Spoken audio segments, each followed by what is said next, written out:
faith. We all know that we have difficulties in life. But how many know that when we face those difficulties, we don't have to face them alone? That there is certainly a God, there is a Savior who is there. And He has promised us in His Word that He would never leave us. Neither will He forsake us.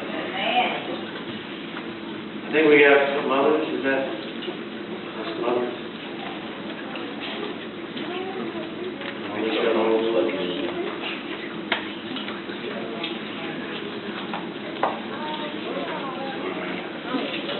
I want to make sure that we didn't overlook anyone who is burning to share with us something that they had on this day.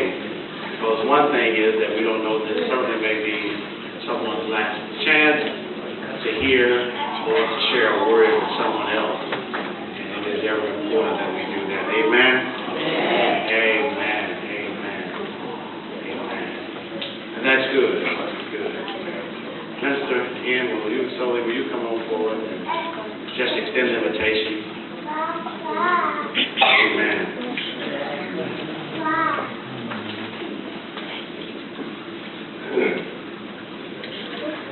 I have a quick little bit to share with you.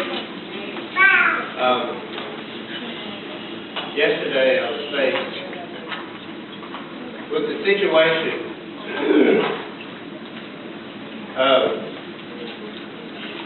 these people were believers of Christ, largely believers.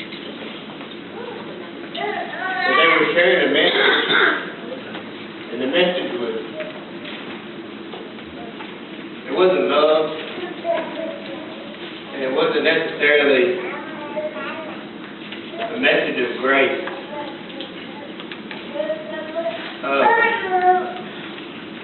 I look around here and I see a lot of familiar faces.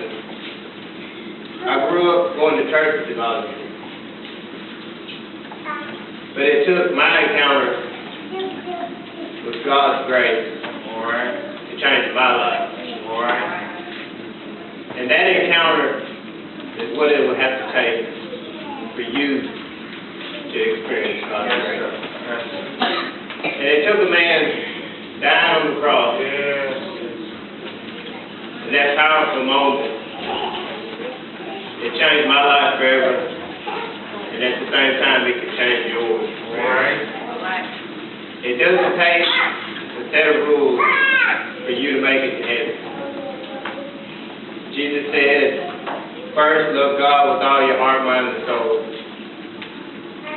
Then He said, love your neighbor as you love yourself. Yes, sir. Yes, sir. He said, under these two, the rest will follow. So as the doors of the church are open, it doesn't necessarily mean that you have to come down here to find God. It doesn't mean that you have to come down here and pray a certain prayer to receive God's grace.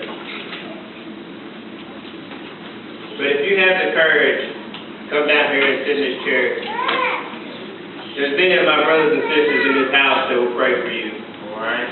It takes that love that we have to extend it to another person, to share God's love. So if there's anybody here that hasn't experienced God's grace and wants to know God personally, like I have, I ask you now, while you still have time, to please come down to the front and allow me and whoever else wants to pray with you to pray with you. Because one day it will be too late. It says that the door that God shuts, no man can open. And once it's closed, it's finished. But right now, while you still have grace in your life, and you're allowed to make it into heaven, I ask you to please take that step. This is the bill that I took that step in a long time ago. It took a man standing in that pulpit to invite me down here. And that day, me, my brother, and my sister came down here. And I didn't realize what I was getting into. But I tell you, that love and that grace that I've experienced with Jesus Christ is like no other. It's like no other. I look forward to the day that I actually meet my Father in heaven. I want everybody here to experience what I've experienced.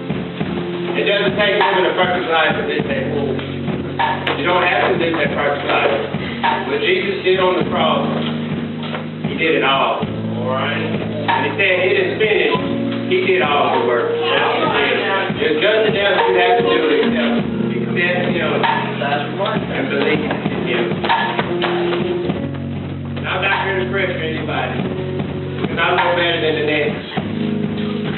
But I do believe in Jesus. All right?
You have to know what you want to do for yourself. All right?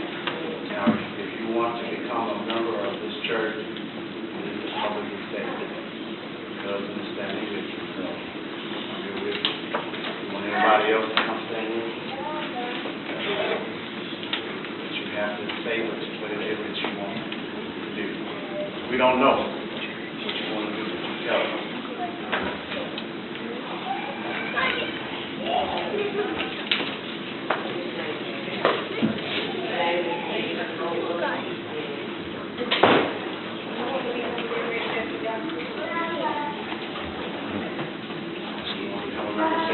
What church you remember right now? All right.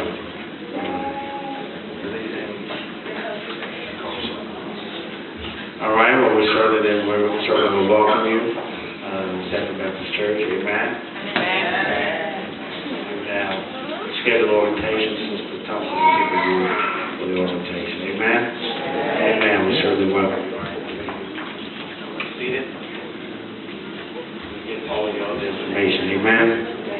Amen.